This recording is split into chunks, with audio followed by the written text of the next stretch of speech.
Hayop ka talaga! May nalalaman ka pa dyan na walang ibang babae at hindi mo yun kayang gawin? Walang hiya ka talaga!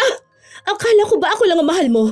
Kaya hindi mo ako mapakasalan dahil hindi ka patapos dyan sa pagiging binata mo!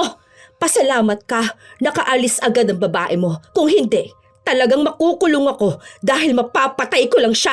Hayop ka! Hayop ka! Ang baboy mo! Napakababoy mo!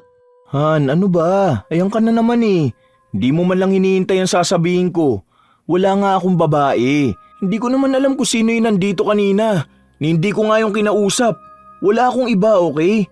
Kung alam mo lang mahal na mahal kita. Kinukwento ko nga sa kanila yung sa pamilya natin eh. Kung alam mo lang kung gaano ako ka-proud sa'yo. Alam ko, ganyan ang iniisip mo kasi sa postpartum mo. Ganyan daw ang mga babae, nababaliw. Pero hindi naman totoo yung iniisip mo. Wala akong babae. Huwag ka magpapaniwala sa sinasabi nilang paninira tungkol sa akin. Hindi ako nababaliw! Huwag mo idahilan sa akin itong postpartum ko! May babae ka! Alam ko may babae ka!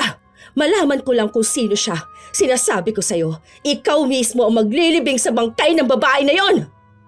Paano kung ang taong inaakala mong kakampi mo, siya rin pala ang isa sa nagtatago ng lihim sa'yo? Ganon ang naramdaman ni Sheng. Lalo pat ang kalaban niya ay ang kanya mismong bilas. Ano kaya ang kahahantungan ng dalawang tao na lulong na sa pagkakasala? May kapatawaran pa nga ba ang lahat?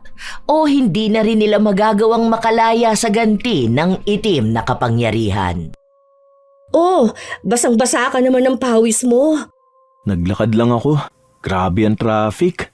Sige na, mamaya ka na maligo, magpahinga ka na muna. Halika rito, pupunasan ko ang pawis mo. Hubarin mo tong t-shirt mo. Hindi na muna. Matutuyo rin naman tong pawis ko eh.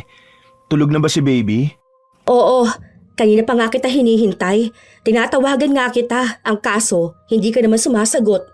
Hindi ko naririnig. Paano? Hindi naman ako naglabas ng cellphone. Mahirap na, naglalakad lang ako sa labas. Baka ma-snatch na naman. Natakot na ako sa nangyari nung nakaraan eh. Sige na, pahinga ka na lang din at maliligo na muna ako. Humalik si Wendell sa noo ng kanyang asawa. Sa totoo lang, may kakaibang nararamdaman si Sheng. Hindi niya makumpirma kung ano ba yun. Kung tungkol ba sa panloloko ng asawa niya na hindi niya naman makumpirma. 1 taon pa lang silang nagsasama. Hindi pa sila kasal pero may isa silang anak na 4 na buwang gulang pa lamang. Ilang araw pa ang lumipas, hindi pa rin mapalagay si Sheng sa kanyang nararamdaman. Noong wala ang kanyang asawa, pinapunta niya ang kanyang bilas. Magkasundo silang dalawa ni Leia. Asawa ito ng kuya ni Wendell na nagtatrabaho naman sa malayo. 1 beses sa 1 linggo lang kung umuwi at may 2 na rin silang anak. Ano ba kasing iniisip mo? Basta, alam ko talaga na may babae siya. Ramdam ko, hindi ko lang mahuli eh. Wala naman sa messenger niya. Sabi mo naman, ni minsan hindi pa ng babae si Wendell, di ba? Baka naman hinala lang yan. Yung asawa ko nga, 1 beses lang umuwi sa 1 linggo, hindi naman ako naghihinala. Basta alam mo na mahal ka ng asawa mo, hindi yan mambababae. Para san pa na araw-araw naman umuuwi tapos hindi naman ginagabi? Hindi ko makumpirme. Kinumpronta mo naman ba siya tungkol dyan? Sinabi mo na ba sa kanya yung nararamdaman mong ganyan? Hindi. Kasi tuwing umuuwi siya, pagod na siya sa trabaho. Tapos kapag naman titingin ako sa cellphone niya, ang nakikita ko lang puro pictures ni baby. Pero madalas talaga, lalo na kapag gabi umiiyak ako. Alam mo yung sobrang bigat ng dibdib ko, tapos siya tulog na tulog habang ako iyak naman ang iyak. Baka naman sa postpartum mo yan. Ganun ba yun? Kahit na ilang months na si baby? Oo naman. Hanggang 10 years nga raw yun eh. Sa postpartum mo lang yan, kaya akala mo may ibang babae ang asawa mo. Naramdaman mo rin ba itong ganito noon? Oo, mas malala pa dyan. Umiiyak ako kahit walang dahilan. Tapos minsan, nakatulala lang ako. Sa panganay ko talaga, kung alam mo lang, Minsan naaabutan ako ng asawa kong nakatulala sa sala. Akala ko nga noon nababaliw na ako. Parang ang daming tumatakbo sa utak ko. Parang ang nakakarinig din ako ng mga bulong noon. Kaya wala yan. Postpartum lang yung nararamdaman mo.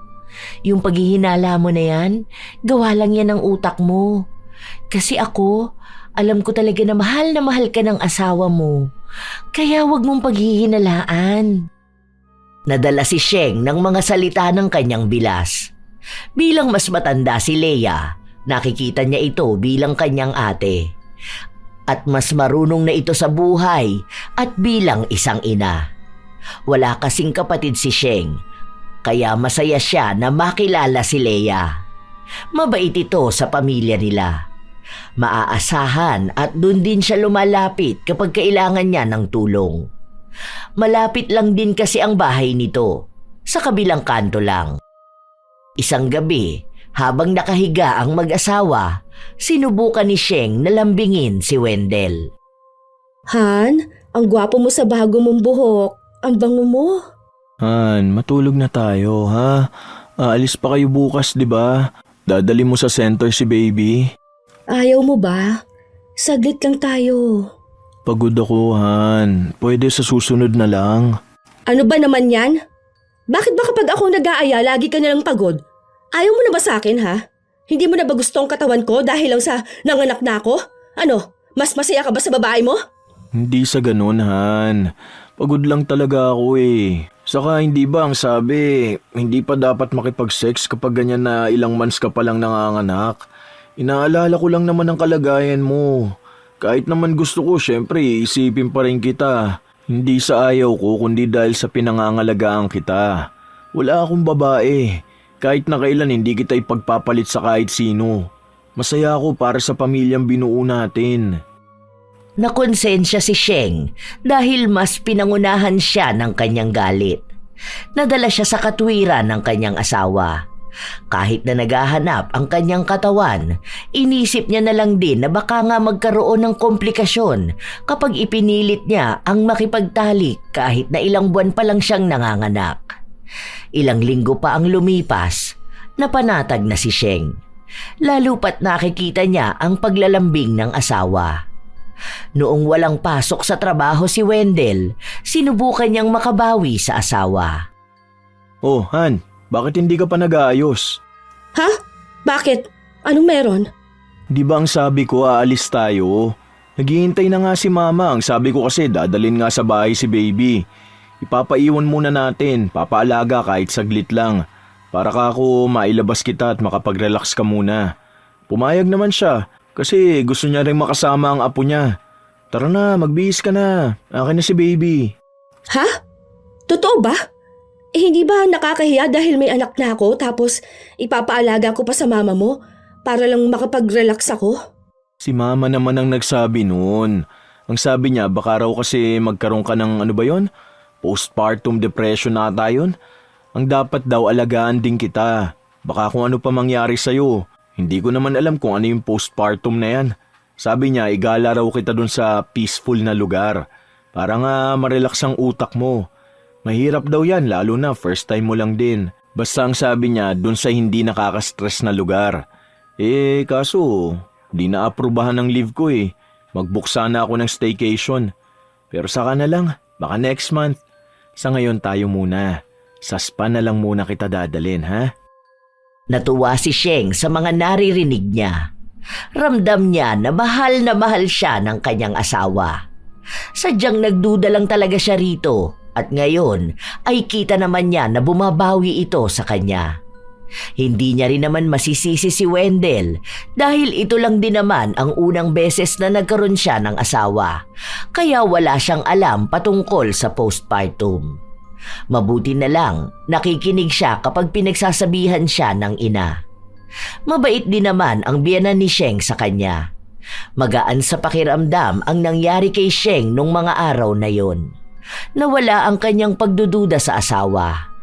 Tila ba bumalik ang kanyang sigla? Dahil doon, naikwento niya ulit kay Leia kung ano ang nangyari. 'Di ba? Sabi ko sa'yo eh. Alam din ni Mama kung ano yun. Sinabi ko rin kasi kay Mama na pagsabihan niya si Wendell kasi nga hindi rin marunong.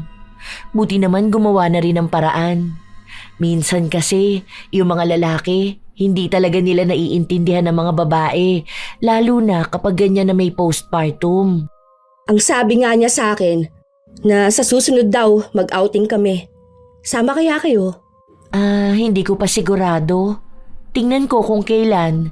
Baka kasi wala si John.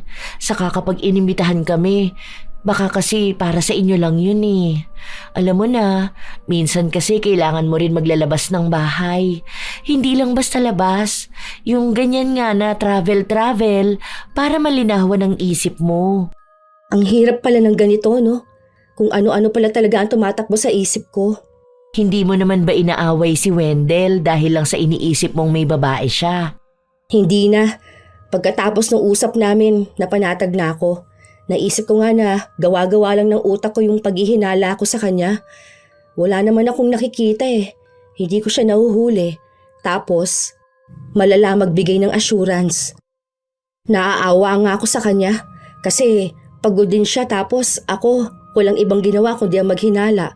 Paano ba naman kasi kapag akong naglalambing ayaw niya? Ang sabi mo naman hindi siya mahilig, di ba? Kahit noon pa na magjowa pa lang kayo. Oo, hindi nga. Pero syempre, alam mo naman ng mga babae, aminin na natin na minsan talaga mahilig tayo, di ba? Tapos panay siya tanggi sa akin. Lalo na nung buntis ako at ngayon na nanganak na ako. Iniisip ko tuloy nun na mas masaya siya sa babae niya. Huwag mo yan isipin. Kasi bakit naman siya mambababae, di ba? Alam mo, ang mga lalaki nambababae yan para sa sex. Kung di yan mahilig sa sex, bakit kailangan niya pang humanap ng iba? Imposible na para lang sa love, di ba? Andyan ka naman, mahal na mahal mo siya. Kaya huwag ka na maghinala sa kanya. Sa mga sumunod na linggo, naging maayos ang pakiramdam ni Sheng. Hindi niya hinahayaan na matatalo siya ng iniisip niya. Hanggang sa dumating ang isang araw, habang nagliligpit siya ng mga gamit ng asawa, napansin niya na may naiwang balat ng kondom sa bulsa nito. Nanginginig siya sa galit hanggang sa dumating si Wendell. Hindi pa nakakausap ay sinampal na niya agad. Oh, ano nangyari? Ano na namang ginawa ko? Walang hiya ka? Ano to ha? Sinong babae ang pinaggamitan mo nito? Akala ko ba ayaw mo muna makipag-sex ha? Bakit ngayon may ganito ha? Walang hiya ka? Lumayas ka dito! Layas! Hindi ko alam yung sinasabi mo. Anong kondom? Saan mo ba nakita yan? Doon sa pants mo na kulay gray! Pants? Yan yung sinasabi kong hiniram ni Dexter na pants. Di ba may extra ako sa locker? Tapos kakasaoli lang niya sa akin kahapon. Hindi ko naman hinalungkat yan eh. Malay ko ba kung ano palang nailagay niya dyan? Talaga ba? Hindi ko yan alam dahil wala ka namang sinabi na may nanghiram. Gagamit ka pa ngayon ng ibang tao ha? Huwag mong idamay ang ibang tao sa mga kalokohan mo! Lumayas ka na rito! Lumayas ka! Hindi nga sa akin yan, Han. Hindi ko yan ginamit. Sinabi ko yun sa'yo. Pero naging makakalimutin ka, di ba? Dahil sabi ni Mama, madalas daw sa mga may postpartum mabilis makalimot. Parang nung nakaraan lang, nakalimutan mong kunin yung pagkain na pinainit mo. Tapos ang dami mo rin nakakalimutan kahit yung kagagawa mo lang. Kaya hindi yan sa akin. Hindi mo lang maalala na sinabi ko sa na hiniram yan ni Dexter. Teka, tatawagan ko siya para maniwala ka sa akin. Tinawagan nga ni Wendell ang katrabaho at inamin na sa kanya yon. Humingi ng tawad si Dexter dahil hindi niya nakitang naitabi niya yon sa suot niyang pantalon. Naging dahilan pa raw siya ng awayan ng mag-asawa. Doon lang kumalma si Sheng. Oh, di ba? Sabi ko sa'yo hindi yan sa akin. Pinangungunahan mo kasi kagad ng galit eh. Pasensya ka na. Hindi ko sinasadya. Nasampal pa kita. Paano? Nag-overthink ako. Hindi ko na alam kung anong gagawin ko eh. Nakakagalit naman talaga kasi na makakita ng balat ng kondom sa gamit mo. Tapos, hindi naman tayo nagsisex simula nung nabuntis ako. Baka mamaya, naghahanap ka na nun sa ibang babae. Hindi ko yun gagawin, ha? Mahal na mahal kita eh. Ngayon pa ba ako maglolo ko kung kailan may anak na tayong dalawa? Sorry talaga, Han. Oks lang, gets ko naman kung bakit ganyan. Pero huwag kang maghihinala sa akin ha. Kahit na kailan hindi kita lolokohin. Mas lalong nakonsensya si Sheng sa naging asta niya. Paanong hindi niya muna hinayaan ang asawa na magpaliwanag? Nanguna pa siyang manakit dito bago sabihin kung ano ba ang kanyang nakita. Pinaniwalaan niya si Wendell. Hindi siya naghinala sa nakita niya dahil lang sa inako ito ng kaibigan ng asawa. Pero ilang araw din lang ang lumipas, pansin niya na may kakaiba kay Wendell. Minsan pang napansin niya na parang may bumaon na kuko sa likuran nito. Ano nangyari dyan sa likod mo? Ha? Meron ako nakita kagabi dyan. Parang may nakabaon na kuko. Saan? Tignan mo nga ulit. Wala na, malamang kagabi pa yun eh. Natulog ka na, mawawala na yan dahil ang tagal mong nakahiga. Han, kung ano-ano na namang nakikita mo eh. Ayan ka na naman eh. O sige, dadalin ulit kita dun sa salon. Aalis pa naman tayo sa linggo dahil mag-outing tayo. Bakit? Sinasabi mo ba na nababaliw ako ha? Hindi yan ang ibig kong sabihin. Pero kung ano-ano na naman kasi ang hinala mo sa akin. Wala naman talaga akong babae. Ano bang gusto mo? Sige, yun na lang ang cellphone ko. Di ko na yan nahawakan kahit kailan. Sabihin mo na lang sa akin kapag may importanteng sinabi sa akin ng boss ko o may chat sa akin ng mga kamag-anak ko. Check mo na rin, pati email ko. Lahat i-check mo. Malamang nabura mo na. May babae ka, hindi ako nagkakamali, alam ko. Wala nga akong babae. Bahala ka diyang isipin kung anong gusto mong isipin. Binibigyan ka na nga lagi ng assurance eh. Tinatawagan naman kita palagi. Magka-chat tayo para alam mo kung anong ginagawa ko kahit nasa trabaho lang naman ako. Tapos malalaman ko na ganito? Pinaghihinalaan mo pa rin ako? Oo, alam ko naman na may postpartum ka kaya ka ganyan. Nahihirapan din naman ako intindihin ka. Tao lang din naman ako. Parang ngayon sinasabi mo nagsasawa ka na sa akin ah. Ano bang gusto mo? Makipaghiwalay na sa akin? Hindi ko pwedeng sabihin na ang arte mo dahil sinabi na sa akin ni mama tong ganito. At sinabi niya na dapat intindihin ko ang ugali mo dahil pabago-bago talaga yan. Sorry na, kung iniisip mo na may nagawa akong kasalanan kahit na wala naman talaga. Huwag ka na magalit sa akin oh. Kung nai-stress ka, nai-stress din ako. Nilambing ni Wendell ang asawa kahit na walang ibang ginawa si Sheng kundi ang magalit sa kanya. Hanggang sa napakalma niya ito. Hindi pumasok sa trabaho si Wendell para lang masamahan ang kanyang asawa. Hindi dapat sila lalabas pero iginala na lang sila ni Wendell. Mukhang kailangan lang ni Sheng makalabas ng bahay at makalanghap ng sariwang hangin. Nang makauwi sila, pagod na pagod si Sheng. Tulog na rin ang anak nila na bitbit ni Wendell. Nang maihiga ang bata, saka ulit nag-usap ang dalawa. Para maging maayos na rin ang iniisip ni Sheng, pinagbigyan na lang siya ng asawa sa pagroromansa na hangad niya. Nakaramdam ng ginhawa si Sheng hanggang sa nakatulog siya. Alanganing oras noong magising siya. Pagtingin niya sa tabi, wala ang asawa. Naghintay pa siya ng ilang sandali dahil baka nasa banyo lang ito. Pero walang dumarating kaya hinanap niya ito. Naabutan niya ang asawa na nagbukas ng pinto galing sa labas. Saan ka galing? Bakit pawis na pawis ka? Parang hingal na hingal ka dyan ah. Hindi, nagising ako kasi may naririnig akong kumakaluskos sa bubong. Akala ko pusa eh. Duda ako. Ayun, kita ko na may tao. Muntik na tayong pasukin na magnanakaw. Sinundan ko kaso hindi ko nahabol eh. Bakit gising ka pa? Bakit hindi mo ako ginising at sinabihan? Para saan pa? Alangan namang istorbohin ko ang tulog mo. Minsan ka na nga lang makatulog na maayos eh. Sakaya mo na, inayos ko naman na yung gate. Bukas ipapaalam ko na lang sa barangay. Sige na, tulog ka na. Maliligo lang ako ah. Ang lagkit ng katawan ko eh. Hindi kumbinsido si Sheng sa sinabi ng kanyang asawa. Pakiramdam niya ay may tinatago talaga ito. Hindi niya lang makumpirma. Hanggang sa hinayaan na lang muna niya dahil kung aawayin niya ang asawa ng walang basehan, baka kung ano na naman ang mangyari. Hanggang sa dumating ang araw na nagpunta na naman si Leia sa bahay nila dahil problemado na naman si Sheng sa bagay na hindi niya maintindihan. Kung ano-ano na naman ang iniisip mo. Hindi kasi, te. Feeling ko malapit ko na talaga siyang mahuli. Ramdam ko na yung babae niya, malapit lang dito sa atin. Ikaw ba? Wala ka bang nababalitaan na kabit ng asawa ko? Ako pa talagang tinanong mo. Sa palagay ko walang ibang ginawa ang asawa mo kundi ang magtrabaho at intindihin ka. Huwag mo lang sobrahan ng kagaganyan mo. Bahala ka. Baka talagang matuluyan na magsawa sa'yo yung asawa mo. Ang hirap naman kasi talaga, te. Kaya bilib ako sa'yo eh. Isipin mo yon. Isang beses sa isang linggo lang kayo magkasama ni Kuya John. Tapos hindi mo siya inaaway. Hindi ko kailangang awayin. Para san pa?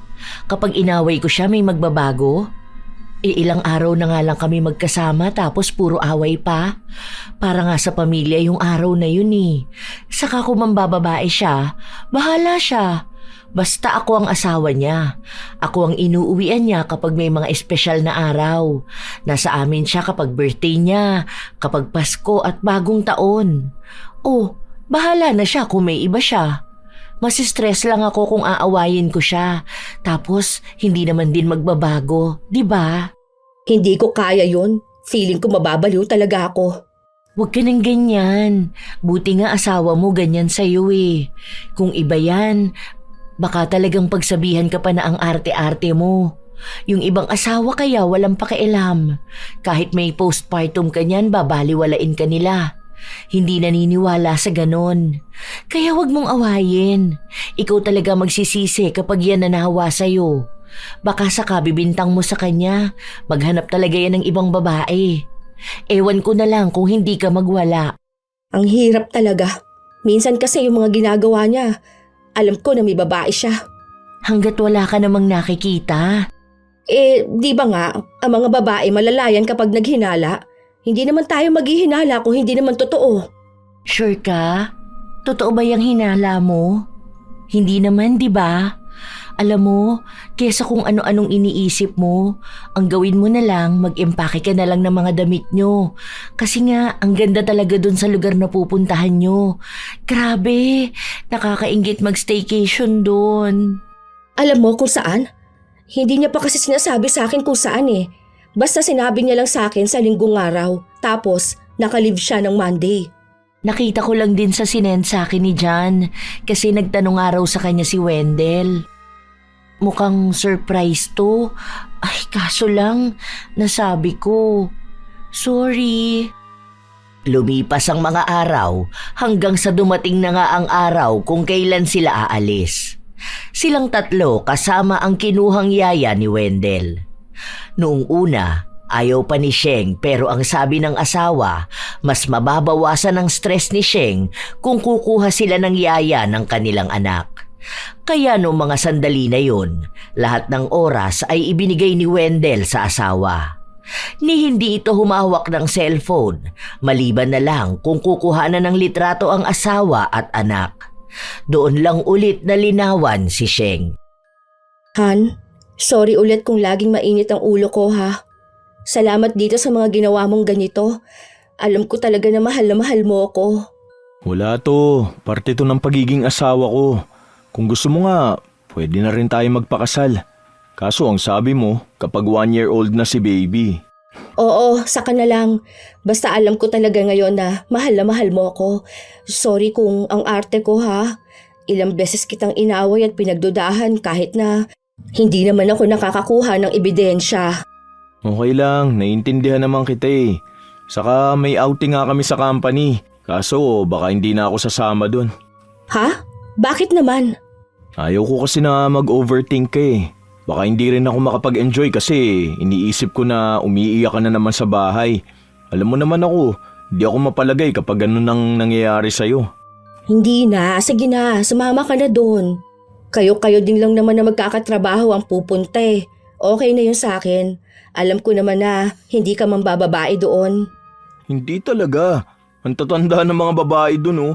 Saka halos mga lalaki kaming sasama. Basta huwag ka magiinom ng sobra ha. Minsan sa pagiinom nakakagawa ng mali ang isang tao eh. Oo, hindi talaga, promise. Nakuha ni Wendell ang tiwala ng asawa. Payapa na ulit ang utak ni Sheng hanggang sa dumating na nga ang araw na aalis na ang kanyang asawa. Ilang beses niya itong pinaalalahanan at ilang beses din naman sinabi sa kanya ng asawa na hindi nito sisirain ang tiwalang ibinigay sa kanya. Habang nagpapahinga si Sheng, nakita niya ang mensahe ng isang babae sa asawa niya. Pinagmumura nito si Wendell, kaya tinawagan ni Sheng ang babae. Doon niya nalaman na asawa ito ng katrabaho ni Wendell. Sinabi ng babae na kasabwat si Wendell sa pambababae ng asawa niya. Pinagtatakpan daw at talagang sinama pa nila sa gala nila at ginamit ang kumpanya.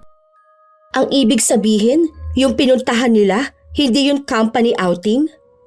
Sinabi ng babae na hindi. Silang mga konsentidor na mga magkakatrabaho lang ang pumunta ron, kasama ang mga kabit nila. Sinabi rin ng babae na kasama ni Wendell ang babae niya. Noong una, hindi pa naniniwala si Sheng dahil nagtitiwala siya sa asawa, pero nagpadala ang babae ng litrato kung saan pinakita na may nakakandong na babae kay Wendell. Nakayakap pa ito kaya hindi kita ang mukha. Galit na galit si Sheng, kaya nung gabi na yon, umalis siya. May yaya naman ang anak niya kaya may mag-aalaga rito. Ilang beses niyang tinawagan ang asawa habang nasa sasakyan siya. Nakuha niya ang eksaktong lugar kung saan namamalagi ang asawa kasama ang mga kaibigan nito. Kasama niyang susugod doon ang babae na nagsumbong sa kanya. Tinawagan niya ulit ang asawa hanggang sa sinagot na ito. Ano? Hayop ka? Manloloko ka ha? Talagang magkakasama pa kayo ng mga walang yamong mga katrabaho? Akala mo ba hindi ko malalaman yung pinaggagawa mo dyan? Ha? Ano bang pinagsasasabi mo? Hindi ko lang nasagot ang tawag mo dahil nasa banyo ko, naliligo. Huwag mo akong tinatarantado! May babae ka dyan! Alam ko na may babae ka! Hayop ka! Makarating lang talaga ako dyan. Sinasabi ko sa'yo, kakalbuhin ko yung babae mo! Hayop ka! Tang-ina niyong lahat dyan! Kasama yung mga konsentidor mong mga kaibigan! Habang nasa biyahe si Sheng, pinagmumura niya ang mga kaibigan ng asawa. Ginamit niya ang account ni Wendell.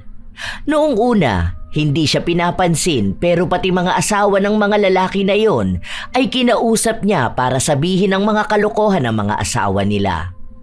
Naunang makarating ang isang babae sa lugar kung saan ang sabi niya naroon ang babae ni Wendell. Gigil na gigil noon si Sheng. Ang problema lang, hindi pa nakakarating ang sinasakyan niya. Sinabunutan daw ng babae yung kabit ng asawa niya. Nakalmot niya rin sa muka pero nakaalis. Yun na lang daw kasi ang babaeng naiwan doon. Hindi niya naabutan ng babae ng asawa niya. Kaya iginanti na lang niya si Sheng. Nang makarating siya sa lugar, wala na ang ibang katrabaho ni Wendell dahil nagsisugod din ang mga asawa. Sumalubong ang malakas na sampal kay Wendell. Hayop ka talaga! May nalalaman ka pa diyang wala kang ibang babae at hindi mo yun kayang gawin? Walang hiya ka talaga! Akala ko ba ako lang ang mahal mo, ha? Kaya hindi mo ako mapakasalan dahil hindi ka patapos dyan sa pagiging binata mo! Pasalamat ka, nakaalis na agad ang babae mo. Kung hindi, talagang makukulong ako dahil mapapatay ko lang siya. Hayop ka! Hayop ka! Ang baboy mo! Napakababoy mo! Han, ano ba? Ayan ka na naman eh. Hindi mo man lang hinihintay ang sasabihin ko. Wala nga akong babae. Hindi ko naman alam kung sino yung nandito kanina. Hindi ko nga yung kinausap. Wala akong iba, okay? Kung alam mo lang mahal na mahal kita. Kinukwento ko nga sa kanila yung sa pamilya natin eh. Kung alam mo lang kung gaano ako ka-proud sa'yo. Alam ko, ganyan ang iniisip mo kasi sa postpartum mo. Ganyan daw ang mga babae, nababaliw. Pero hindi naman totoo yung iniisip mo. Wala akong babae. Huwag kang magpapaniwala sa sinasabi nilang paninira tungkol sa akin. Hindi ako nababaliw! Huwag mong idahilan sa akin itong postpartum ko! May babae ka! Alam ko may babae ka! Malaman ko lang kung sino siya, sinasabi ko sa'yo. Ikaw mismo ang maglilimbing sa bangkay ng babae na yon! Han, kumalma ka muna. Wala akong babae, okay? Hindi kita niloloko. Hindi ako naniniwala sa'yo! Manloloko ka! Kahit nang makauwi na sila, galit na galit pa rin si Sheng. Kahit na anong away niya sa asawa, hindi ito gumaganti sa kanya. Tahimik lang ito, para bang pinaparamdam sa kanya na wala siyang pakialam sa mga kasinungalingang pinagsasasabi ng ibang tao. Pilit niyang pinaninindigan na wala siyang iba. Dahil doon, iyak nang iyak si Sheng. Gabi-gabi yun, kahit pasuyuin siya ng asawa. Pakiramdam niya, sobrang bigat ng kanyang dibdib at hindi yun nawawala. Kahit na magsisigaw siya o magwala, hindi maalis sa utak niya ang nalaman niya. Hindi pa rin kasi inaamin ni Wendell kung ano ang ginawa niya. Kahit na may ebidensya na siyang pinakita, pilit na sinasabi ng asawa na hindi yun totoo. Isang araw, mag-isa lang sa kwarto si Sheng. Iyak siya ng iyak, hanggang sa tumayo siya para tignan ang sarili sa salamin. Ang pangit ko na ba? Ang pangit na ba ng katawan ko dahil lang sa nanganak ako? Itong buhok ko, hindi na ba maganda? Sobrang taba ko na ba? Bakit nang bababae ang asawa ko? Marami na bang kulang sa akin dahil lang sa naging nanay na ako? Hindi na ako attractive sa paningin niya. Kulang na ako. Ang pangit-pangit ko na. Hindi na matingnan ni Sheng ang sarili sa salamin. Hindi lang pisikal na anyo ang iniisip niyang nagbago sa kanya. Nawala na rin ang kanyang mga pangarap.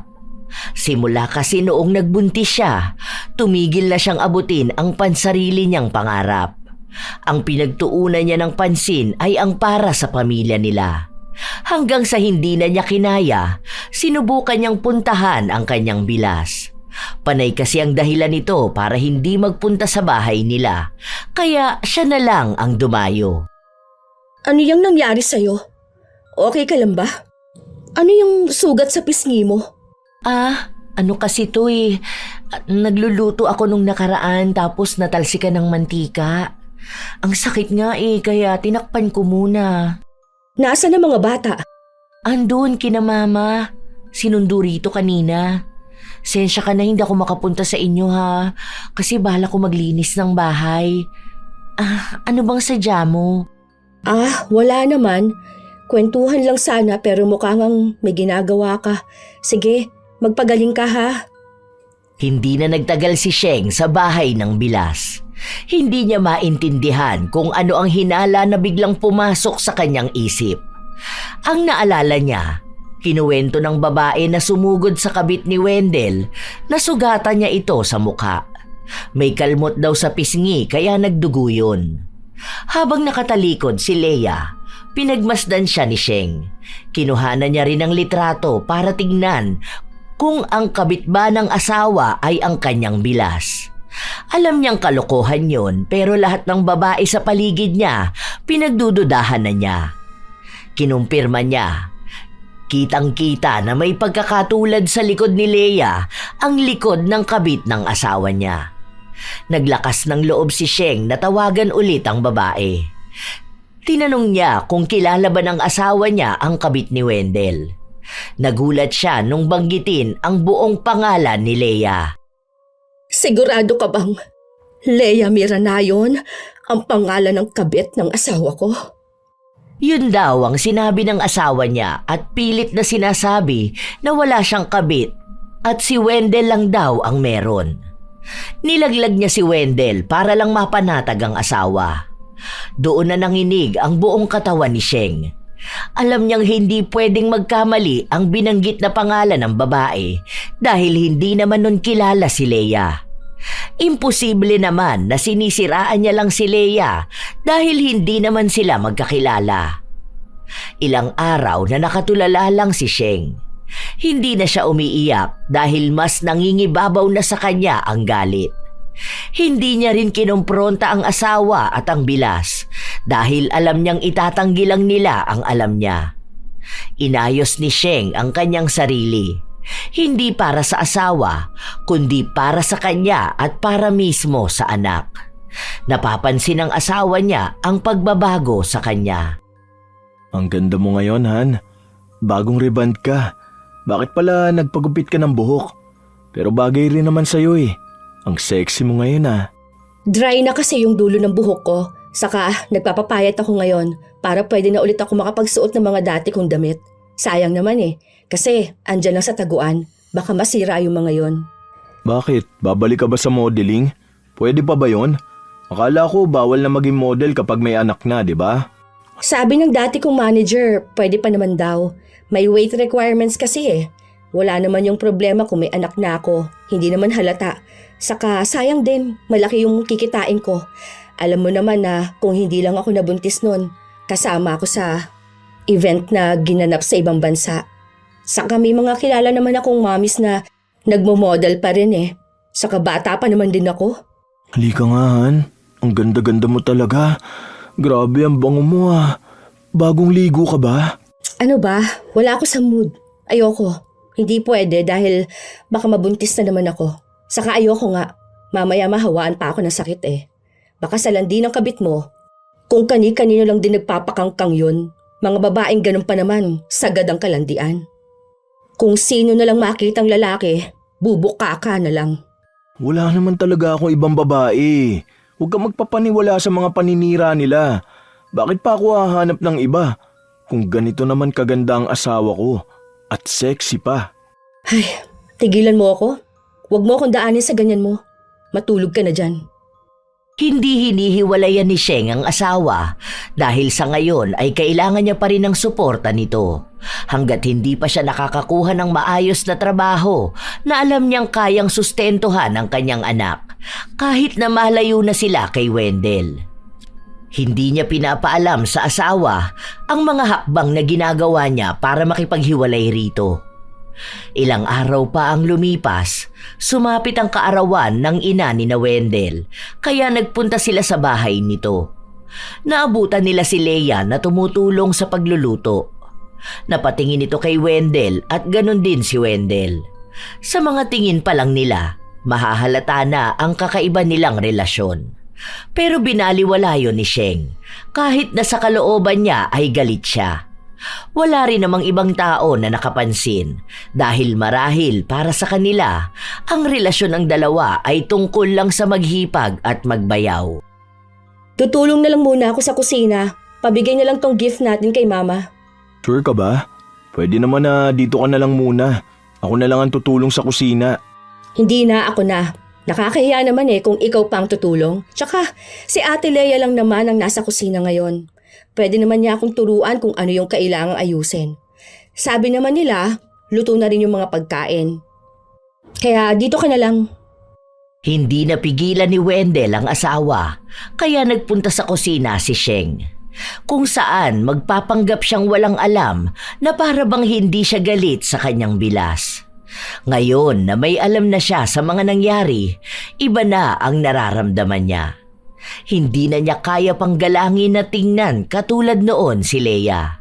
Dahil kapag nakikita niya ito, naaalala niya lang kung paano nagloko ang kanyang asawa. Ate Leia, okay na ata tong sa inihaw na isda. Gagawa na lang ako ng sausawan. Isahan na lang muna rito tapos saka ko hahatiin sa ibang lagayan. Paabot na lang ako ng 4 na platito. Ha? Huwag mo na hatiin. Okay na yan. Tayo-tayo lang din naman ang kakain eh. Yung iba naman di na magsasawsawan. Hindi naman pwede yung sausawan ng lahat. Dapat iba-iba, di ba? Para hindi naman maging ugali na sumausaw kapag nasausawan na ng iba. Nakakadiri kasi yung ganon. Dapat kung ano yung iyo, yun lang ang iyo. Hindi na para makisawsaw pa sa iba. Hindi ba? Grabe, ang lalim naman ng hugot mo sa sausawan. Oo nga te, ang lalim talaga. Kahit na nanginginig ang laman ni Sheng habang nakakasalamuha ang kabit ng asawa, pinilit niya pa rin maging kalmado. Hindi siya gagawa ng bagay na makakasira sa mga plano niya, kahit na gustong-gusto na niyang saktan ang bilas. Naroon din kasi ang asawa ni Leia na mukhang wala ring alam sa kalandian ng asawa. Mabait naman si Jan, sadyang napunta lang sa babaeng mahilig mang-agaw ng iba. Matagal na rin namang naririnig ni Sheng na may gusto si Leia kay Wendell. Hindi pa nagiging sila noon, narinig niya sa pinsan ni na Wendell pero hindi niya pinakinggan dahil maayos naman na nanliligaw sa kanya noon ang asawa. At nung mga panahon na yon, may anak naman na sina Leia at Jan. Maayos din ang samahan nilang dalawa.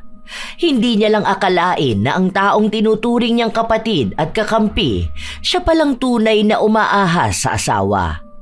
Habang kumakain silang pamilya, may tawanan at kaunting usapan. Oh, Sheng, bakit hindi ka kumain? Ang sasarap ng pagkain, oh. Parang bilang na bilang naman yung butil ng kanin na kinakain mo. Oo nga Han, kumain ka na dyan. Ito, dagdag mo dyan. Huwag ka na muna mag-diet. Ang sexy mo na kaya. Kumain ka pa dyan. Ito, dagdag mo dyan. Huwag ka na muna mag-diet. Ang sexy mo na kaya. Kumain ka pa dyan ha. Baka mamaya maubusan ka ng pagkain. O ito, di ba paborito mo to? O, sa'yo na lang din tun sa akin. Naaalala ko tuloy ng birthday ni Junior. Tawang-tawa naman ako nung hindi ko alam na iyo pala yung pagkain na yon tapos nakain ko. Hindi pa kayo mag-asawa nun eh. Bago pa lang ata kayo. Tapos nagtalo kayong dalawa kasi yun na lang pala yung last na ulam. Tapos sakto na paborito mo pa yon. Buti na lang hindi ako ang inaway mo nun. Oo, hanggang ngayon naman eh. Galit pa rin ako sa mga taong mga agaw ng ulam. Hayaan mo, marami naman dito eh. Oo nga pala, ang lapit na mag-isang taon ng anak nyo ah. Ano bang plano? May party ba? Ganon? Ganito lang din, yung tayo-tayo lang. Magpapareserve lang kami para sa family and friends. Hindi rin naman kasi sanay si Sheng na maghanda tapos ang daming bisita na hindi namin kilala. Ayoko rin kasi yung nagpupunta kahit hindi invited. Lalo na ngayon, uso ang mga makakapal ang muka. Parang kanina ka pa wala sa mood. Ano, may pinag-awayan na naman ba kayo ng asawa mo? Nagkakaganyan ka lang naman kapag iniinis ka nitong si Wendell. Ikaw ano na naman ba yung kalokohan na ginawa mo? Ha? Uy, wala ah. Alam niyo namang lahat na good boy ako, di ba? Di kaya ako gumagawa na ikagagalit ng asawa ko. Naku, matagal na kaming hindi nag-aaway. Wala naman na dapat pag-awayan. Buti naman. Okay yan para hindi ka na stressed. Ang ganda mo na nga ulit ngayon eh. Parang dalaga ka na. Parang walang lumabas na bata dyan sa'yo. Kung hindi mo sasabihin, hindi pa malalaman na may anak ka na. Yun na nga ang sinasabi ko sa kanya. Pasexy ng pasexy. Mas lalo lang siyang naging maganda ngayon. Baka naman masundan agad ha. Ayoko na muna magkaroon ng kasunod si baby. Gusto ko na isa lang ang anak. Depende na lang kung magkaroon ng anak sa iba si Wendell. Ano kaya mangyayari kapag ganun na no? Oh, bakit naman kayo tumahimik? Nagbibiruan lang naman tayo rito ah. Walang kumibo sa kanila. Kaya iniba na lang ng ina ni Wendell ang usapan. Naging malamig ang sandali, lalo pat sa tuwing may sinasabi si Sheng na tatamaan ang dalawang manloloko. Hindi niya direktang tinutukoy pero mukhang ramdam ng dalawa na para yon sa kanila. Kaya nang makakuha ng pagkakataon si Leia, kinausap niya si Sheng. Inabangan niya talaga na silang dalawa lang ang nasa kusina dahil hindi rin mapapalagay ang kanyang utak kung hindi niya kukumpirmahin ang naging pag-uugali ng bilas. May problema ka ba? Ako? Bakit naman ako magkakaroon ng problema? Baka ikaw ang may problema. Kung may gusto kang sabihin, direktahin mo. Kanina ko pa napapansin na may mga pasaring ka sa akin. Ayoko ng parinigan. Hindi tayo mga bata, kaya kung may gusto kang sabihin, sige, sabihin mo na ngayon. Huwag ka maglaro dyan. Sure ka ba na sa'yo ang mga pasaring ko? Baka naman inaangkin mo na iyo. Ah, palibasa kasi mahilig kang umangkin ng hindi iyo, di ba? Kita mo na? Ano yan? Ano yung inaasta mong yan? Bahala kang isipin kung ano ito. Dahil hindi na tayo dapat nagpapanggap dito. Sa bagay, talent mo yun eh. Magaling ka nga pala sa paglalaro ng linis-linisan. Galing mo nga eh. Hindi ko na tuloy alam kung mangmang ka ba o sadyang kinalimutan mo kung ano bang kasalanan mo. Hindi na pala tayo dapat nagpapanggap. Kung may problema ka sa akin na hindi ko alam kung ano, sabihin mo na. Kung gusto mo, sa harapan pa nilang lahat. Gusto mo bang sabihin ko sa kanila na may announcement ka? Para matigil ka na dyan sa problema mo. Nadadamay pa ako. Sure ka? Paano natin sasabihin ngayon tong alam ko? Wait, paano ko sasabihin sa asawa mo na yung susunod niyong anak, pamangkin niya? Kasi anak ng kapatid niya di ba? Ang gulo, no? Ang landi mo kasi Anong pinagsasasabi mo dyan? Leia. Oo, Leia lang ha. Kasi bastusan na tayo rito Alam ko, ang katarantaduhan ninyo ng asawa ko. Nakita ko yung PT na nasa bag niya Ano yon? Monthsary gift mo sa kanya na sa wakas, tatay na siya? O ano yung anak mo? Pinsan at half-sibling ng anak ko? Tapos kapatid yan ng anak mo na pinsan din nila? Bale, hindi ko yan kaano-ano kasi hindi naman kami kasal ni Wendell Kaya hindi ko yan pamangkin. Hindi ko rin naman yan tatanggapin na anak. Si Kuya John na lang palang walang alam Ano kaya tatawag niya dyan? Pamangkin o anak? Huwag mo ko sinusubukan, Sheng. Huwag mo sirain ang pamilya ko. Ayun, hindi niya itinanggi. Ibig sabihin talagang totoo. Huwag mo akong pinagbabantaan dahil hindi ako natatakot sa'yo. Tandaan mo, ikaw ang sumira sa pamilya na to, hindi ako. Maghintay ka lang, malapit ka na ring mabaliw. Hindi dahil sa postpartum, kundi dahil sa kalandian mo. Hindi ko kasalanan na nahumaling sa akin ang asawa mo. Baka kasi mas magaling ako. Mas ramdam niya sa akin ang pagiging lalaki niya. Hindi ko siya asawa. Kinakasama ko lang siya. Isa pa, ganun lang din naman talaga ang mga kabet, di ba? Para usan lang. Nung hindi mailabas sa akin, humanap ng iba. Mas okay pa nga sana kung sa pokpok at least yon, bayaran. Trabaho ang magpakangkang. Hindi katulad mo, libre, pamigay. Grabe yung talent mo.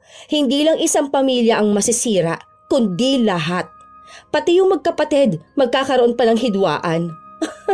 Ganda yarn? Huwag mo talagang susubukan na magsabi sa kanila. Hindi mo alam kung paano ako maghalit. Hindi mo gugustuhin na malaman yun. Oh, nakakatakot ka naman magbanta. Buti pa ako, hindi nagbabanta dahil lahat ng sinasabi ko, gagawin ko. Mag-empake ka na lang. Mas nakakahiya naman kasi kung pupulot ka ng mga basahan mong damit sa kalsada. Tanga ka Pumayag ka ba naman maging kabit? Napakababang babae. Iniwan ni Sheng ang bilas na hindi alam ang gagawin.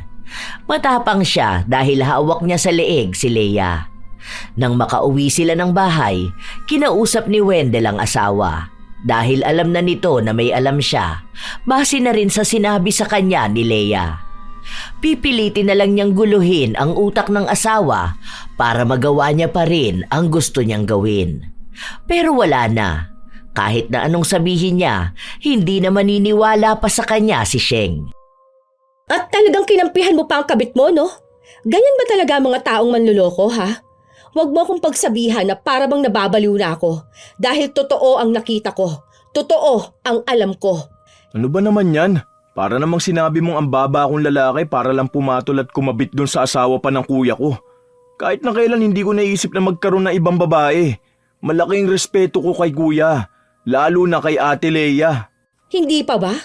Nabuntis mo pa nga ang kabit mo, di ba? Huwag ka na magpanggap dahil paglabas ng bata, malalaman din namin ni Kuya John. Nakakasuka ka, Wendell. Alam mo yon, ha? Nakakahiya kayong dalawa. Ewan ko na lang talaga kung anong gulong madadala ninyo sa pamilya na ito. Wala naman kasi talaga. Baka sa postpartum mo yan, kaya kung ano-ano na naman ang ino-overthink mo. Tinutulungan naman kita para malabanan mo yung ganyan, di ba? Dahil ayoko na nahihirapan ka. Kasi kapag ganyan ka, damay ako. Damay yung dapat na maayos natin pagsasama. Huwag mong idahilan lagi sa akin tong postpartum ko. Labas ito sa pangangabit mo. Ni hindi ka man lang ba nahiya sa kuya mo? Siya yung nagpaaral sa'yo noon. Siya yung tumulong sa atin na magkaroon ng sariling bahay. Nung nanganak ako, wala kang maibigay, di ba? Kaya siya ang gumastos. Tapos ikaw, Lalandiin mo lang ang asawa niya. Parehas kayo ni Leia na baliw. Parehas na malandi at manluloko. Tinarantado ninyo kami. Tapos, ayan na, may ebidensya na. Nahuli ka na, pero panay ka pa rin tanggi. Hanip naman na ugali yan. Huwag mo namang guluhin si Ate Leia. Ay, wow! Ang galang ha? Kapag ba inuungol mo ang pangalan niya, sinasabi mo rin ba na Ate Leia? Hindi mo man lang ba naisip na yung babaeng kinakaukaw mo, babaeng kinaukaw na ng kuya mo? Hindi ka man lang nagkaroon ng taste sa magiging kabit mo? Gusto mo naman pala ng pangit. Sana ako na lang nagreto sa'yo. Kung mas maganda sana sa akin, hindi ako may insulto Kaso, pinatos mo pa yung babaeng amoy paa. Buti na lang, wala na tayong contact. Iniisip ko pa lang nasusuka na ako. Pasalamat ka pa nga ngayon birthday ng mama mo. Yun sana ang surprise gift ko sa kanya. Na malaman na magkakaroon na ulit siya ng apo. Pero saka na yun, kayo na lang magsabi sa kanila. Hindi na kumibo si Sheng kahit na lagi siyang pinipilit ng asawa na walang namamagitan sa kanila ni Leia. Habang si Leia naman ay panay ang pagbabanta sa kanya na wag siyang maninira ng pamilya. Natatawa na lang si Sheng, lalo pat alam niyang nalalapit na ang pagkasira ng buhay ng bilas niyang mga agaw at ng manloloko niyang kinakasama. Hindi niya na nais na tawagin pang asawa si Wendell at malaki ang pasasalamat niyang hindi siya agad nagpakasal. Ilang linggo pa ang lumipas, nagkaroon na ng pagbabago sa mga plano ni Sheng. May nakita na siyang bahay na uupahan niya sa oras na iwan niya si Wendell. Wala na siyang balak na magpaalam dahil sa panloloko at pambubuntis niya ng iba. Doon na mismo ang hangganan ng kanyang pagtitiis. Hindi uso sa kanya ang pagpapatawad dahil alam niya sa sarili niyang kaya niyang buhayin ang anak, pero hindi siya aalis nang hindi man lang nakakaganti. Isang araw, nakatanggap siya ng mensahe mula sa babaeng pinanggalingan ng impormasyon niya sa kabit ng asawa. Nakipaghiwalay na raw ito sa asawa niya at ang ginawa niya, pinakulam niya ang kabit ng asawa at idinamay na rin niya si Leia. Naalala niya kasi na itinabi niya ang buhok ni Leia nung sinabunutan niya ito. Hindi man sinabi ni Sheng, ang babae na lang na yon ang gumanti para sa kanya. Lalo pat galit na galit siya sa mga kabit, kaya nararapat lang sa kanila na parusahan. Hindi sang-ayon si Sheng sa pangungulam pero wala na siyang magagawa dahil nakapag-ritual na para doon. Isang gabi, nililikom ni Sheng ang mga gamit nila. Han, tara. Huwag mo na lang munang gawin yan. Pahinga ka na lang muna. Gusto mo ba i-massage kita? Ano ba? Huwag mo nga akong hawakan. Kung saan-saan humawak yung kamay mo. Huwag ka magdididikit sa akin. Nandidiri ako sa'yo. Oh, bakit ganyan ka na naman sa akin? Alam ko na, kulang ka lang sa lambing Ang asawa ko naman, ang init na naman ng ulo. Hindi mo ako asawa dahil hindi tayo kasal. Di ba ayaw mo na sa akin? Bakit hindi ka nilang pumunta doon sa kabit mo? Ayan may pahintulot ka na mula sa akin. Doon ka na sa kanya. Kayong dalawang maglambingan, mga nakakadiri. Saan ka pupunta? Sa kabilang kwarto, doon kami matutulog ni baby. Ayokong tumabi sa lalaking marumi ang pagkatao. Nakakatakot baka mahawa pa ako ng sakit. Wala naman akong sakit. Aba, malay ko ba kung nahawaan ka nung malandi mong hipag? Basta ako, ayoko nang tumabi sa'yo. Iniisip ko pa lang kung paano nyo ginagawa yon. Naaawa na ako sa sarili ko dahil pinatulan pa kita. Isipin mo yon, ikaw ang una ko, ikaw lang sa lahat. Tapos, malalaman kong gusto mo pala yung matanda na may 2 ng anak na tuwing linggo tinitira ng kapatid mo. Leche, bahala ka dyan. Hindi nagpadala sa panlalambing ng asawa si Sheng. Wala na siyang ibang nararamdaman dito. Kahit pasabihin niyang ito ang unang lalaking minahal niya, hindi sapat yun para magpatawad ng ganun lang kabilis. Kinabukasan, pinuntahan ng kanyang biyenan si Sheng dahil nagpatulong ito sa kanya. May sakit daw si Leia kaya pinapakisuyo na kunin niya muna ang 2 bata dahil mamayang hapon pa uuwi si John. Sumama naman siya sa biyenan dahil wala namang problema sa kanya ang mga bata. Isa pa, gusto niyang makita kung paano nagdurusa si Leia. Aray ko! Grabe naman tong nararamdaman ko. Sobrang sakit ng tenga ko. Ano yan? Kabubulong ba ni Satanas kaya nanakit na yan? Pwede ba? Tigilan mo muna ako ngayon. Okay, sige. Mamaya na ako aalis. Panonoorin muna kitang sakit na sakit dyan. Ayoko na. Sobrang sakit na talaga ng tenga ko.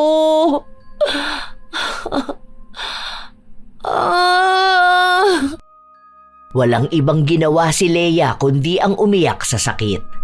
Hindi niya maipaliwanag kung anong klaseng sakit yun. Dahil kahit na uminom siya ng gamot, hindi nawawala ang sakit. May mga pinatak na rin siya pero wala talagang nangyayari. Hanggang sa isinugod na siya sa ospital. Kinabukasan, kinuha ng biyenan ni Sheng ang mga bata at siya muna ang pinakisuyuan na puntahan si Leia sa ospital. Wala kasing ibang magbabantay rito. Sumunod si Sheng, hindi para tumulong, kundi para mas lalong makita kung ano ang epekto ng kulam kay Leia. Nasisiyahan kasi siya sa tuwing umiiyak ito sa sakit. Ano bang ginagawa mo rito, ha? Nagpunta ka na naman dito? Wala naman. Gusto ko lang sanang mapanood na nagsasuffer ka. Bakit? Masama ba yon? Para naman kahit paano mabawasan tong galit na nararamdaman ko sa'yo. Kulang pa nga tong nakikita ko Sayang. Sana may mas malala pa dyan. Demonyo ka ba? Ha? Kung nasa pinto tayo ng impyerno ngayon, tapos magbibilang ng kasalanan, baka binabasa pa lang ang pangalan mo papasukin ka na kaagad. Special treatment pa, may red carpet ka pa papasok. Grabe naman pag-describe sa akin ng demonyo ako. Sino kaya ang mas demonyo, di ba? Yung may asawa, kasal pa, di ba? Tapos nagpatuhog pa sa kapatid ng asawa. Kung nagpunta ka lang dito para... ang sakit ng tenga ko. Hinampas ni Leia ang likuran ng tenga niya dahil nananakit daw ito ng sobra. Ang hinala pa nga nila, baka nasundot niya ito. Matagal siyang nanatili sa ospital dahil umaasa na gagaling siya. Nagpa-opera din siya dahil ang akala nila ay may bukol siya, kahit na sinabi naman na ng doktor na wala silang ibang makita.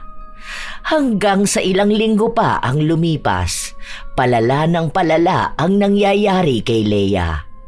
Buntis pa naman siya nung mga panahon na yon, kaya naging maselan din ang gamutan niya. Doon na rin nakarating kay John ang balita na hindi niya anak ang ipinagbubuntis ng asawa. May nakapagsabi sa kanyang kakilala ni Leia na naghahanap daw ito ng manghihilot sa bata para malaglag dahil nga iba ang tatay ng dinadala niya. Makapit lang kaya hindi nalaglag. Galit na galit nga raw si John at halos isumpa niya ang asawa. Nakarating ito kay Wendell dahil naroon siya mismo sa bahay nila noong galit na galit si John. Sinabi pa nito na sa oras na malaman niya kung sino ang lalaki ng asawa, siya mismo ang papatay. Halatang problemado si Wendell sa mga nangyayari pero ayaw niya pa ring aminin kung ano bang kasalanan ang nagawa niya.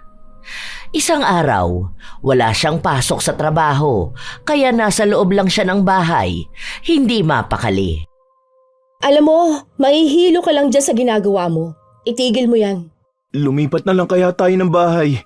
Yung malayo rito. May alam ako kung saan tayo pwedeng lumipat. Doon na lang tayo titira. Ni wala kang ang pera, lilipat ka ng bahay? Bakit pa? Takot na takot ka dyan. Akala ko ba wala kang kasalanan? Hirap ba kapag nagkakahulihan na? Hindi ito yung plot twist ng buhay mo na hindi mo inaakala, no? Maging matapang ka dapat, ha? Hindi yung takot na takot ka Kapag nagkakahulihan na, ginawa nyo yan, di ba? Panindigan nyo dapat. Ano bang sinasabi mo? Gusto ko lang na malayo. Tsaka mas masaya ata kapag ganun eh. Parang sa probinsya tayo titira tapos magtatanim tayo dun. Simpleng pamumuhay lang na magkakasama tayong pamilya. Doon titira at lalaki ang mga anak natin para maging simple lang din sila. Kontento sa buhay. Bakit? Gusto mo bang malayo sa anak nyo ng kabit mo? Huwag ka na umalis dito. Kasi kahit saan ka naman magtago, makakarating pa rin kay Kuya John kung nasaan ka. Ituturo talaga kita para mapanood kitang bugbugin ng kapatid mo. Yun pa naman ang gusto kong makita. Siguro, kapag malaman niya ang totoo, nako, sobrang galit na galit siguro yun, no? Hindi ko alam yung sinasabi mo. Gusto ko lang naman talaga ng simpleng buhay. Pwes ako ayokong tumira sa probinsya. Gusto ko rito. Dahil dito, mas maraming oportunidad na nakaabang sa akin. Kung gusto mo magtago ka na lang, ikaw lang naman ang may kasalanan, di ba? Bakit pati kami damay sa'yo? Dahil alam kong wala akong nagawang kasalanan. Wala akong ibang iniisip kundi para sa pamilya natin. Wala nang iba. Ay, bahala ka dyan sa buhay mo. Hindi na nag-aksaya pa ng oras si Sheng kay Wendell dahil malapit naman na niya itong iwan. Natutuwa pa siya sa mga nangyayari dahil bukod sa napaparusahan na si Leia, hindi na rin nila alam kung ano ang gagawin. Galit na rin si John at kilala nila ito kapag nagalit. Hindi siya titigil hanggat hindi niya nalalaman kung sino ang gagantihan. Isang araw, sinadya na naman ni Sheng na dalawin ang bilas. Huy, ayos ang sexy mo.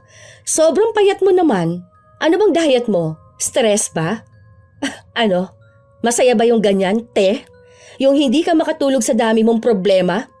Ay, naririnig ba ako, ha? Baka naman bingi ka na niyan. Pwede bang tigilan mo na muna ako? Hindi ka ba naaawa sa akin? Ha? Hirap na nga ako sa buhay ko. Kung alam mo lang kung paano ako umiyak gabi-gabi dahil sa sakit na nararamdaman ko. Mabuti naman, gano'n na nangyayari sa'yo. Masaya akong malaman yon. Para naman danas mo rin kung gaano kasakit sa ulo umiyak gabi-gabi. Grabe ka.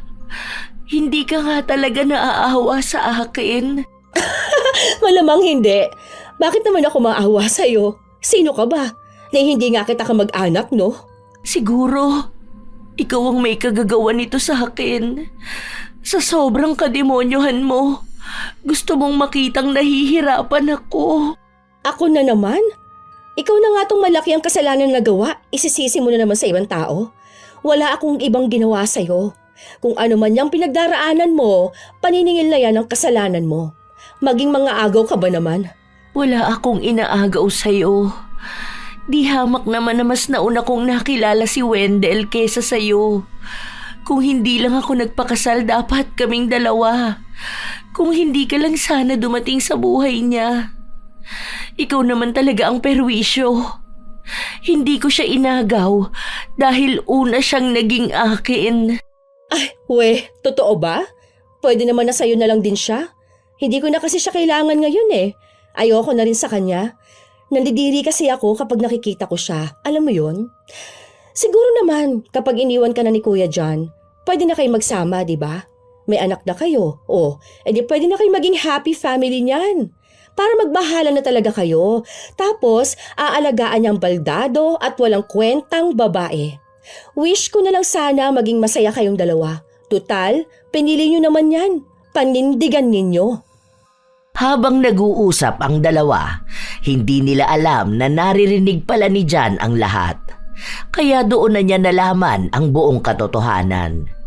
Nakilala na niya kung sino ang kalaguyo ng asawa at kung sino ang nakabuntis dito. Galit na galit si John. Nakakatakot kung titingnan dahil maging si Sheng hindi na nakapagsalita pa. Huwag kang maniwala sa mga narinig mo. Hindi ko naging lalaki ang kapatid mo. Narinig na nga niyang sinabi mo, tapos gagawin mo pa ba siyang bingi gaya mo? Tama yun lahat, kuya. Kailan ko lang din yun nalaman eh. Sinugod ko yan sila pero hindi ko na siya naabutan. Pero alam ko na siya ang kabit ng asawa ko. Sinungaling ang asawa mo. Huwag ka dyan magpapaniwala. Bahala na kayo sa gulo ng pamilya ninyo. Basta ako, aalis na ako. Mas kakayanin ko pang buhay mag-isang anak ko kaysa masangkot sa kahihiyan na to. Hindi na nagbigay ng kahit na anong simpatsya si Sheng. Umalis siya roon habang dinig niya ang pagwawala ni Jan. Galit na galit talaga ito dahil malaking kahihiyan din ang aabuti ng pamilya nila kung lalabas ang ganoong klase ng tsismis. Kilala pa naman ang pamilya nila sa kanilang lugar kaya talagang hindi sila mapapatawad ng mga magulang nila sa oras na masira ang pangalan nila sa mga tao. Dahil lang sa pagiging mapusok nilang dalawa. Pagka-uwi ni Sheng, kinuha niya ang anak niya at ang mga gamit nila para lumipat na ng bahay. Iniwan niya ang asawa at hindi na nagpaalam pa rito. Pero kinagabihan noon ay tawag ng tawag sa kanya si Wendell. Nasaan ka ba? Bakit wala na ang mga gamit niyo ni baby? Ano ba sa tingin mo? Ngayon lalayasan mo ko? Matapos mo kaming isumbong kay kuya? Nakiusap naman ako sa'yo na baka pwede nating ayusin tong problema natin nang walang ibang nakakaalam, di ba? Gumaganti ka ba talaga? Hindi ako gumaganti. Wala na akong pakialam sa'yo. Yun lang yun. Wala na akong pakialam sa inyong dalawa ni Leia. Hindi ako ang nagsumbong sa kuya mo, kundi ang kuya mo mismo ang nakarinig sa pag-amin niyang kabit mo. Wala na akong oras para sa'yo. Ayaw mo yun? Pinaubaya na kita sa kabit mo? Hindi mo na kailangan magtago at magsinungaling sa akin. Pwede na kayo magsamang dalawa, lalo na kung palalayasin ni kuya Jan yung malandi niyang asawa. Parang awa mo na oh. Ayusin natin tong pamilya natin. Huwag natin hayaan na masira ng ganito lang. Magpakasal na tayo. Para naman sa anak natin to eh. Minsan lang naman ako nagkamali. Walang minsan. Hindi yan pagkakamali. Dahil ginusto mo yan. Kung pagkakamali yan, una pa lang tinigil mo na. Pero naging choice mo na yan eh. Napiliin siya, pagtakpan siya, at lalong ipagtanggol siya.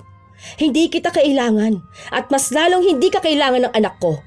Kaya ko siyang buhayin, pero hindi ko na kayang manatili sa iisang bahay kasama ang lalaking manloloko. Ito na rin ang huling beses na makakausap mo ko. Ayoko na. Kahit na anong pagmamakaawa ni Wendell, hindi pa rin siya pinakinggan ng asawa. Masakit para kay Sheng ang desisyon niya, lalo na't una pa lang naiisip na niya ang magkaroon ng maganda at masayang pamilya kasama si Wendell. Pero alam niya sa sarili na sirang-sira na ang tiwala niya. Sa oras na patawarin niya si Wendell, babalik at babalik lang ito sa dati niyang gawain, habang siya mauulit at mauulit lang din ang sakit at gabi-gabi niyang pag-iyak. Hindi na niya nakikita pa ang sarili na magtitiis ng matagal dahil lang sa anak nila. Alam niyang maraming tao ang magsasabi sa kanyang makasarili siya, na mas pinili niya ang sarili niya kaysa dapat sa pagkakaroon ng buong pamilya ng anak. Pero para sa kanya, mas lalo lang ding mahihirapan ang anak niya kung lalaki ito sa pamilya na walang tiwala at pagmamahal. Hindi naman niya ipagkakaila ang anak nila kay Wendell, pero kailangan muna niya ng panahon para sa paghilom. Lumipas ang ilan pang mga buwan hanggang sa nanganak na si Leia. Ibinalita lang kay Sheng ang nangyari. May mga nakakausap pa naman siyang kamag-anak ng dating kinakasama. Ibinigay raw ang bata kay Wendell pero hindi ito kinuha. Hindi nila sigurado kung pinaampun ba ang bata pero wala rin kasi kay Leia. Tuluyan na rin daw naghiwalay sina Leia at Jan. Habang ang mga bata kasama ni Jan at dinala sa ibang bansa. Isang araw, nakatanggap ng tawag si Sheng mula kay Wendell. Kumusta ka na? Kumusta na kayo ni baby? Wala ako nung nag-birthday siya. Ang dami ring lumipas na araw na wala ako sa tabi niyo. Maayos naman kami. Pwede ba tayo magkita? Ipakikisuyo ko na lang si baby kina mama. Doon mo na lang dalawin ng bata. Gusto sana kita makausap eh. Pagbigyan mo naman ako kahit minsan lang. Maawa ka na sa akin. Para saan pa? Wala naman tayong dapat ng pag-usapan. Maayos na ang buhay ko. Sana ikaw rin. Maayos naman din kami ni baby dahil kaya ko siyang sustentuhan kahit na wala kang naibibigay. Bigyan mo pa ako ng pagkakataon. Kahit na araw-araw ako magmakaawa sa'yo. Pangako hindi na ako magloloko. Pangako hindi na ito masusundan. Parang awa mo na. Tinakwil na ako ng pamilya ko eh. Wala na. Kahit yung mga magulang ko ayaw na akong kausapin. Parang awa mo na oh. Kayo na lang ni baby ang pamilya ko eh. Hindi mo na kami pamilya. May anak ka pero wala kang pamilya. Sana una pa lang no, alam mo na kung anong mangyayari sa'yo oras na mahuli ang kalokohan ninyo ng kabit mo. Pasensya ka na pero hindi na kita mahal. Tapos na ako. Kung mapapatawad man kita, para na lang yon sa ugnayan natin sa anak natin. Pero hindi na para bumuo pa ng pamilya. Hindi na para ayusin pang sa atin. Hiwalay naman na kayo sa mga asawa ninyo. Bakit hindi na lang ninyo ituloy kung anong meron kayo? Ha? Nung tayo pa, gusto mo makasama ang kabit mo. Ngayon na parehas na kayo malaya, hindi nyo na sulitin. Total may anak naman kayo. Pwede na kayong bumuo ng sarili ninyong pamilya. Katulad ng pangarap nyo. Kasi ako, ayoko na. Kung ano man ang mamamagitan sa ating dalawa, tungkol na lang yon sa anak natin. Wala nang hihigit pa dun. Kahit na anong pagmamakaawa ni Wendell, hindi na nakipagbalikan pa si Sheng sa kanya. Ang balita na lang niya, nagkaroon ng problema sa pag-iisip si Leia. Matapos kasing manganak nito, kung ano-anong problema ang dumating sa kanya at mukhang hindi niya kinaya. May sakit pa rin siya. Ang sabi nga ay nabingi na siya ng tuluyan. Yun na marahil ang kabayaran sa pagkakamaling nagawa niya. Sa paglipas ng panahon, nanatili ang komunikasyon ni Wendell at Sheng pero hindi na para sa pagbabalik ng kanilang relasyon, kundi para na lang sa bata. Naging maayos ang trabaho ni Sheng at natuunan niya ng pansin ang sarili at ang anak. Nakalaya na siya sa gabi-gabing pag-iisip kung niloloko ba siya o hindi. Dahil nalaman niyang ang pagmamahal niya sa dating kinakasama, maliit na parte lang ng kanyang buhay. Dahil ang sarili niya at ang anak ang magiging malaking parte ng pagmamahal na walang pagdududa. Si Wendell naman, nawala na rin ng pamilya. Dahil kahit na anong paghingi niya ng tawad sa kanyang pamilya, kinahihiya na siya ng tuluyan. Wala naman na ring naging balita si Sheng sa naging anak ni Leia at Wendell. Pero naaawa siya sa bata na nabuhay sa mundo galing sa kasalanan ng mga magulang nila at itinakwil kahit na walang kamalay-malay. Hindi niya rin alam kung anong kahahantungang buhay ng batang yon dahil lang sa bunga siya ng kataksilan. Sadya talagang may mga taong mabilis madala ng tukso. Hindi makaiwas kapag nasa harapan na nila at pilit na gumagawa ng paraan para pagtakpan ito. Pero sa dulo, ang totoo, hindi kailanman nagiging mas matamis ang buhay kapag nakatayo sa kasinungalingan at pag-agaw. Kung sino ang marunong manakit, sila rin ang unang mawawalan. Tunay na wala silang kapayapaan. Hindi kayang ayusin ng isang tao kung sila mismo ang hindi kayang umayos ng kanilang sarili. Katulad ng naging desisyon ni Sheng, hindi na kailangang manatili sa isang relasyon na unti-unting kumikitil sa tiwala, dignidad at katahimikan. May mga pagkakataong ang pinakamagandang gawin ay tumalikod, hindi dahil mahina, kundi dahil may lakas para piliing alagaan ang sarili. Ang pagpapatawad ay hindi laging nangangahulugang kailangan silang isama muli sa iyong buhay. May mga taong mapapatawad para sa ikagagaan ng puso, pero hindi na dapat tanggapin pabalik. Ang pagtanggap sa kanila ay parang pagbubukas muli ng pintuang dati nang winasak. Bakit pahahayaang pumasok ulit ang taong dati nang sinira ang tahanan ng iyong puso? At kung may anak man sa pagitan, hindi mo tungkuling ipilit ang pag-aayos. Ang tungkulin mo lang ay siguraduhin na lumalaki ang bata sa kapayapaan, may pagkilala sa ama at may gabay na hindi nababahiran ng galit. Pwede namang magtagpo ang anak at ama nang hindi mo kailangang isuko ang sariling respeto. Iba ang pagiging magulang, iba ang pagiging mag-asawa. Hindi mo kailangang ibalik ang relasyon para lang mapanatili ang koneksyon ng ama sa anak. Tandaan na laging piliin ang sarili. Piliin ang anak. Piliin ang buhay na masaya kahit wala na ang taong nanakit. At kapag may dumating na bago at may tunay na pagmamahal, yakapin ito ng walang takot. Dahil karapat-dapat ka sa pag-ibig na totoo, tapat at payapa. Dahil ang tunay na pagmamahal, hindi naaagaw ninuman. Minsan talaga may mga desisyon na mahirap panindigan. May mga taong sadya talagang manloloko. Pero tandaan nyo mga apo na mas payapa pa rin ang pagmamahal na walang itinatago. Sa tingin nyo mga apo, tama lang ba ang ginawa ni Sheng? Naiwan si Wendell kahit na may anak na sila? Ibahagi nyo naman ang inyong opinyon at komento. Naway may aral din kayong natutunan.